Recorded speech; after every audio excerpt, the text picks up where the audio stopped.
If I were to start investing from scratch in 2026, knowing everything I've learned over the years, this is exactly what I would do. No predictions, no hype, no shortcuts, just a clear, repeatable process that actually works. And if you feel behind, overwhelmed, or unsure where to start, I want you to hear this. You're not late, you're just early in the right process. And quick note, before we get started, if you have any questions as we go, drop them in the comments below. And if you want help applying these to your own situation, use the link in this video to book an intro call. So let's go to step 1. I would stabilize my cash flow. If you can't manage your cash flow, you won't be able to save, invest, or build wealth. Wealth always starts with control. Step number 2, I would build an emergency fund and not touch that money. This step requires new habits. If you want to build wealth, you have to stop using savings as a backup for spending. Step 3, I would reach out and work with a professional. Someone who can help determine how much you need to save per pay period, how hard that money needs to work for you, and how long do you have to let it work before you reach your retirement goals. You need a roadmap you can follow and you can check in on, especially when you're feeling discouraged or tempted to spend what you've built.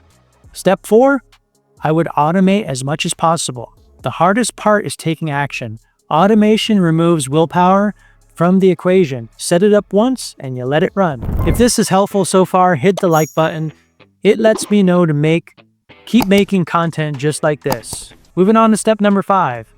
I would not chase high-risk investments to make up for lost time. I've seen this backfire more times than I can count. When it fails, it doesn't just cost money, it destroys your confidence.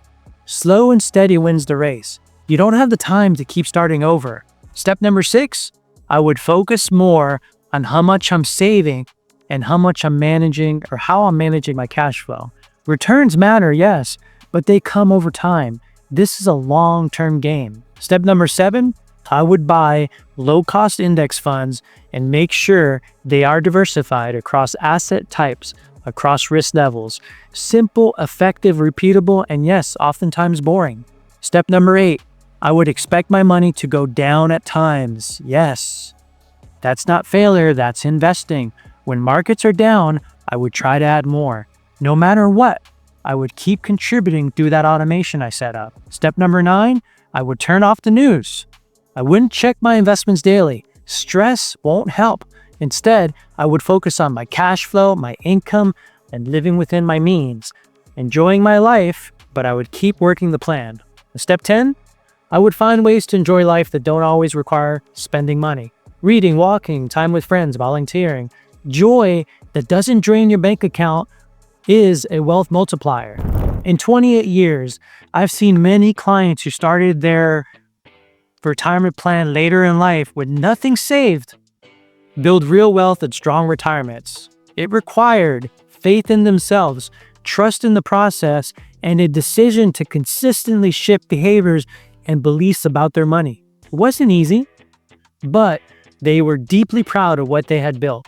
And I believe the same thing can be true for you. Be kind to yourself, make the shifts. You can build the future you once dreamed of. And if you need help, just reach out. Thanks for watching. If this was helpful, hit subscribe so you're notified when I release new videos. And watch my next video where I'll cover where to put that extra money that you've been saving. Thanks for watching. I'll see you next week.